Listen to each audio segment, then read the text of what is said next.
श्री स्वामी समर्थ. जय जय स्वामी समर्थ. श्री स्वामी समर्थांचे विचार हे केवळ भक्तांसाठीच नव्हे तर संपूर्ण मानवजातीसाठी मार्गदर्शन करणारे आहेत. त्यांच्या शिकवणींमध्ये जीवनातील संकटांवर मात करण्याची शक्ती, सेवा आणि श्रद्धेचे महत्त्व, तसेच आत्मिक समाधानाचा मार्ग यांचा समावेश आहे. अनिरुद्ध एक मध्यमवर्गीय कुटुंबातील मुलगा होता. त्याचा जन्म एका लहानशा गावात झाला होता. त्याचे वडील एका सरकारी कार्यालयात लहानशा पदावर काम करायचे आणि आई गृहिणी होती. त्यांच्या घरात नेहमीच पैशांची तंगी होती, परंतु कुटुंबाच्या आधारावर ते कधीच अभाव जाणवू दिला नाही. लहानपणी अनिरुद्ध खूप चंचल आणि खेळकर होता, परंतु जसजसा तो मोठा होत गेला तसतसे त्याच्या जीवनात जबाबदाऱ्या वाढल्या. शाळेत हुशार असूनही त्याच्या आयुष्याच्या प्रत्येक टप्प्यावर त्याला संघर्षाचा सामना करावा लागला. शिक्षणात अडथळे, नोकरी मिळवण्यात अडचणी आणि घरातील आर्थिक परिस्थितीने त्याचे आयुष्य खूपच क्लिष्ट केले होते. अनिरुद्धला शिक्षण घेऊन चांगली नोकरी मिळवायची होती, परंतु नोकरी मिळवण्यात त्याला अनेक अडचणी आल्या. त्याने अनेक नोकऱ्यांसाठी अर्ज केले, परंतु प्रत्येक ठिकाणी त्याला नकार मिळत होता. त्याच्या मित्रांना चांगल्या नोकऱ्या मिळाल्या होत्या, पण अनिरुद्धला मात्र त्याच्या प्रयत्नानुसार यश मिळत नव्हते. या परिस्थितीमुळे तो खूप निराश झाला होता. त्याच्या मनात नेहमी एक विचार चालू होता, माझ्या जीवनात इतके अडथळे का? मी कितीही प्रयत्न केले तरी मला यश का मिळत नाही? या निराशेत त्याला कधीच समाधान मिळत नव्हते. या संघर्षाच्या काळात अनिरुद्धच्या घरी त्याच्या आजीशी संबंधित काही जुन्या कथा सांगणारी एक पुस्तकाची जुनी पेटी होती. त्या पेटीत अनेक संतांची आणि महात्म्यांची चरित्रे होती आणि त्यामध्ये श्री स्वामी समर्थ यांच्याविषयी देखील काही पाने होती. त्याच्या लहानपणी त्याची आजी त्याला स्वामी समर्थांच्या चमत्कारांच्या कथा सांगायची, परंतु मोठा झाल्यावर अनिरुद्ध त्या गोष्टी विसरला होता. एके दिवशी निराश असताना त्याने ती पेटी उघडली आणि आजीने कधी काळी सांगितलेल्या कथा त्याच्या लक्षात आल्या. त्याच वेळी त्याच्या हाती श्री स्वामी समर्थ यांच्यावर आधारित एक पुस्तक लागले. तो पुस्तक वाचायला लागला आणि एक एक करून स्वामी समर्थांच्या महान चमत्कारांची आणि त्यांच्या शिकवणींची गोष्ट वाचत गेला. त्याच्या मनात एक आशा निर्माण झाली. त्याला कळाले की स्वामी समर्थ हे केवळ संत नाहीत, तर त्यांच्याकडे अमर्याद शक्ती आहे जी संकटातून मार्ग दाखवते. त्या क्षणीच त्याने ठरवले की तो अक्कलकोटला जाऊन स्वामी समर्थांच्या दर्शनासाठी प्रवास करेल. अनिरुद्धच्या जीवनात स्वामी समर्थांच्या शिकवणींमुळे किती मोठे बदल घडणार होते याची त्याला त्यावेळी कल्पनाही नव्हती. अनेक महिन्यांच्या संघर्षानंतर शेवटी त्याने स्वामी समर्थांच्या चरणी नतमस्तक होण्याचा निर्णय घेतला. त्याच्या मनात असलेल्या सर्व शंका, निराशा आणि अस्थिरतेपासून सुटका मिळवण्यासाठी त्याने अक्कलकोटला प्रवास करण्याचे ठरवले. स्वामी समर्थांच्या कृपेची अनुभूती घेण्याचे स्वप्न घेऊन अनिरुद्धने त्याचा प्रवास सुरू केला. अनिरुद्धचा अक्कलकोटचा प्रवास हा एका नवीन जीवनाच्या सुरुवातीसारखा होता. त्याच्या मनात स्वामी समर्थांविषयी खूप श्रद्धा होती आणि त्या श्रद्धेवर त्याने मनःशांती मिळवण्याची अपेक्षा केली होती. अक्कलकोटचा प्रवास त्याच्या घरापासून खूप लांबचा होता, पण त्याला या प्रवासात काहीच अडचण वाटली नाही. तो स्वामी समर्थांच्या दर्शनासाठी खूप उत्सुक होता आणि त्या उत्सुकतेनेच त्याला हा लांबचा प्रवास अगदी सहज वाटला. जसेसे तो अक्कलकोटकडे निघाला तसतसे त्याच्या मनातील अस्वस्थता कमी होऊ लागली. त्याला जाणवू लागले की तो आता एका शक्तिशाली संताच्या भेटीला निघाला आहे, ज्यांच्या कृपेने त्याचे सर्व दुःख दूर होणार आहे. स्वामी समर्थांविषयी त्याच्या मनात जी श्रद्धा होती ती प्रवासाच्या प्रत्येक टप्प्यावर वाढत गेली. त्याच्या डोळ्यात स्वामींच्या दर्शनाचे स्वप्न होते आणि त्याच्या मनात एक नवीन आशा निर्माण झाली होती. अनिरुद्धने अखेर अक्कलकोटमध्ये प्रवेश केला. त्याच्या मनात एक अद्वितीय शांती आणि समाधान होते. अक्कलकोटचे वातावरणच त्याला वेगळे वाटले, जणू स्वामी समर्थांच्या शक्तीने ते ठिकाण भारावलेले होते. अक्कलकोटच्या रस्त्यांवर चालताना त्याला प्रत्येक कोपऱ्यात स्वामी समर्थांची उपस्थिती जाणवत होती. त्याच्या मनातील ताण, अस्वस्थता आणि निराशा हळूहळू दूर होत गेली. अनिरुद्धने समाधी स्थळाजवळ पोहोचल्यावर त्याला एका आध्यात्मिक ऊर्जेची अनुभूती झाली. तिथले वातावरण शांत पण अत्यंत प्रभावी होते.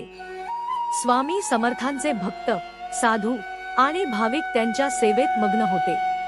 त्या जागेची पवित्रता आणि स्वच्छता पाहून अनिरुद्धच्या मनात एक विशेष आदर निर्माण झाला. समाधी स्थळाजवळ पोहोचल्यावर त्याच्या मनातील सर्व विचार थांबले आणि त्याला एक अद्भुत शांतता अनुभवायला मिळाली. अनिरुद्ध जेव्हा स्वामी समर्थांच्या समाधीच्या दिशेने चालत गेला तेव्हा त्याच्या डोळ्यांतील अश्रू त्याला थांबवू शकले नाही.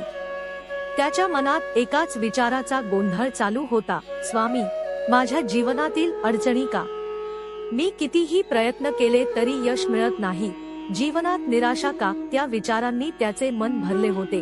परंतु त्याच वेळी त्याला एक आश्वासनही जाणवत होते, स्वामी समर्थांच्या कृपेने त्याच्या सर्व अडचणी दूर होतील. जेव्हा अनिरुद्धने स्वामी समर्थांच्या समाधीचे पहिले दर्शन घेतले तेव्हा त्याच्या मनात एक अद्वितीय अनुभूती आली. तो समाधीच्या समोर उभा राहिला आणि त्याच्या मनातील सर्व भावनांची एक लाट त्याला स्पर्शून गेली. स्वामींच्या समाधीसमोर उभे राहून त्याला असा वाटले की स्वामी समर्थ त्याच्याशी संवाद साधत आहेत. त्याला जाणवले की त्याच्या सर्व दुःखांचे उत्तर स्वामींच्या चरणीच आहे. समाधीसमोर प्रार्थना करत असताना अनिरुद्धच्या मनात एक विचार आला, स्वामी, तुमची कृपा माझ्यावर असो. माझ्या जीवनातला गोंधळ आणि निराशा दूर करा. त्या क्षणीच त्याला मनाची एक अद्वितीय शांती मिळाली. त्याच्या मनातील सर्व प्रश्न आणि शंका क्षणात शांत झाल्या होत्या, जणू स्वामी समर्थांनी त्याला उत्तर दिले होते. स्वामी समर्थांच्या समाधीच्या दर्शनाने अनिरुद्धच्या मनात एक नवी ऊर्जा निर्माण झाली होती. समाधीचे दर्शन घेतल्यानंतर त्याला अचानक एक जाणीव झाली, स्वामी समर्थ हे केवळ संत नाही, तर जीवनाच्या प्रत्येक क्षेत्रात मार्गदर्शन करणारे शक्तिशाली गुरु आहेत. त्याच्या मनातील सर्व शंका आणि ताण दूर होत होते. त्याला आठवले की स्वामी समर्थ नेहमीच त्यांच्या भक्तांना सेवा आणि श्रद्धेचा संदेश देत असतात. त्या पवित्र वातावरणात त्याला अचानक एक मार्गदर्शन मिळाले. स्वामी सांगतात की जीवनातील प्रत्येक अडचण ही एक शिकवण आहे. तुझ्या अडचणींवर मात करण्यासाठी श्रद्धा ठेव आणि सेवा कर. हा संदेश ऐकून अनिरुद्धच्या मनात एक नवा विश्वास निर्माण झाला. त्याने ठरवले की स्वामींच्या शिकवणीनुसार तो सेवा सुरू करेल आणि आपले जीवन बदलवेल. अक्कलकोटमध्ये असताना अनिरुद्धला त्याच्या मनातील सर्व दुःख आणि संघर्ष दूर झाल्याचे जाणवले. तिथल्या वातावरणातील पवित्रता आणि स्वामी समर्थांची उपस्थिती त्याच्या जीवनातल्या संकटांवर मात करण्यासाठी पुरेशी होती. स्वामी समर्थांच्या कृपेने त्याला एक नवा मार्ग सापडला होता, श्रद्धा आणि सेवा. त्याच्या अक्कलकोटमध्ये झालेल्या प्रवेशाने त्याच्या जीवनाची दिशा बदलली होती. आता त्याचे मन शांत झाले होते आणि त्याला एक निश्चितता वाटत होती की स्वामी समर्थांच्या कृपेने त्याचे सर्व संकटे दूर होतील. स्वामी समर्थांच्या शिकवणींनी अनिरुद्धच्या जीवनात एक महत्त्वपूर्ण परिवर्तन घडवून आणले. स्वामी समर्थांच्या चरणी नतमस्तक झाल्यानंतर त्याला केवळ बाह्य यशच मिळाले नाही, तर आतल्या अंतःकरणातही एक गहन शांती आणि संतोष मिळाला. जीवनातील शांती आणि संतोष ही अत्यंत गूढ संकल्पना आहे, ज्याचा अनिरुद्धला अनुभव आला होता. यशापेक्षा अधिक महत्त्वाचे म्हणजे आत्मिक संतोष, जो जीवनातील ख्या शांतीचे प्रतीक असतो. अनिरुद्धच्या आयुष्यातील मोठे आव्हान म्हणजे त्याचे आतापर्यंतचे जीवन हे स्वार्थाभोवती फिरणारे होते. त्याने नेहमी स्वतःच्या यशाची, प्रतिष्ठेची आणि भौतिक सुखांचीच अपेक्षा केली होती. त्यामुळे जेव्हा त्याच्या जीवनात अडचणी आणि अपयश आले तेव्हा त्याला हे सर्व सहन करणे कठीण झाले होते. परंतु स्वामी समर्थांच्या भेटीनंतर त्याच्या जीवनातील प्रवास एका स्वार्थी जीवनातून सेवाकेंद्रित जीवनाकडे वळला. स्वामी समर्थांनी त्याला शिकवले की सेवा ही जीवनातील ख्या शांतीची गुरुकिल्ली आहे. आत्मिक समाधान हे केवळ बाह्य यशातून मिळत नाही, तर ते मिळवण्यासाठी माणसाने त्याचा अहंकार सोडून निःस्वार्थ भावनेने काम केले पाहिजे. जेव्हा अनिरुद्धने आपला स्वार्थ बाजूला ठेवून समाजातील गरजू लोकांसाठी सेवा करण्यास सुरुवात केली तेव्हा त्याला जीवनातील शांती आणि संतोष कसा मिळतो याचा प्रत्यक्ष अनुभव आला.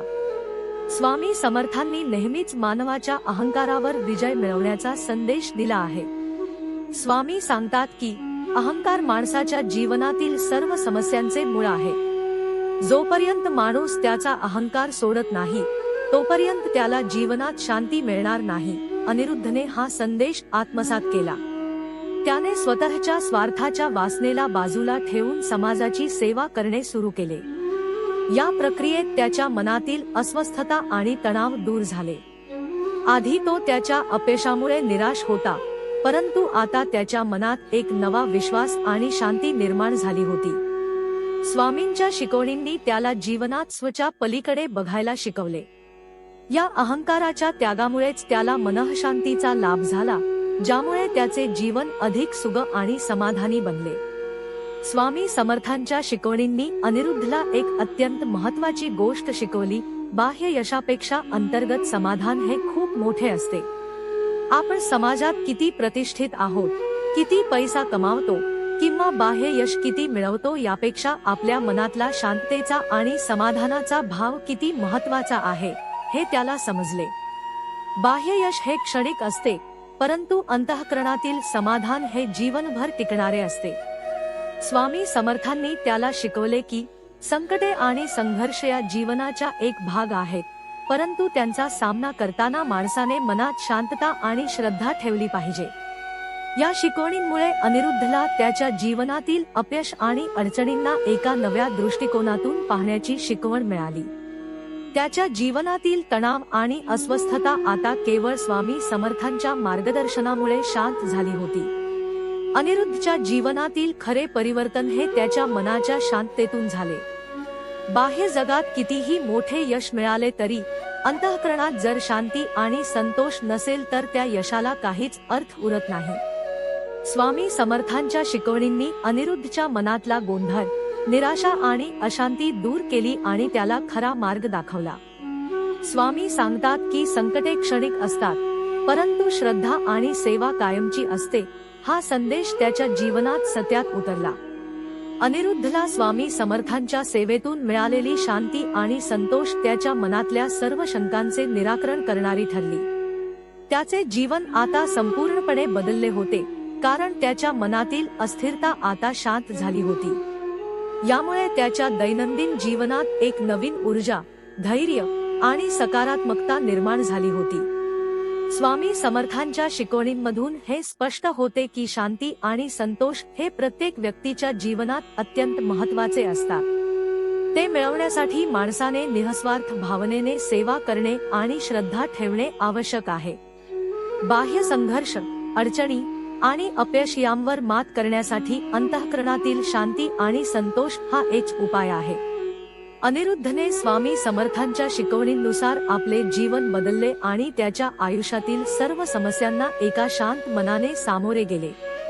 स्वामी समर्थांच्या मार्गदर्शनाने आणि सेवेमुळे त्याला जीवनातील खरे समाधान मिळाले, जे केवळ बाह्य यशात नाही तर अंतर्गत शांतीत आहे. अनिरुद्धने स्वामी समर्थांच्या शिकवणींचा अनुभव घेतला आणि त्याच्या जीवनातील खरे मार्गदर्शन त्याला मिळाले. स्वामी समर्थ हे केवळ संत नाहीत, तर ते जीवनाच्या प्रत्येक टप्प्यावर मार्गदर्शन करणारे गुरु आहेत. त्यांच्या शिकवणींनी अनिरुद्धचे जीवन संपूर्णपणे बदलले. त्याच्या मनातील अस्वस्थता आता शांत झाली होती आणि त्याला जीवनातली खरी शांती मिळाली होती. अनिरुद्धच्या कथेने आपल्याला शिकवले की जीवनात शांती आणि संतोष मिळवण्यासाठी स्वामी समर्थांच्या शिकवणींवर विश्वास ठेवणे अत्यंत आवश्यक आहे. बाह्य संघर्षांवर मात करण्यासाठी अंतर्गत शांती आणि समाधान महत्त्वाचे असते.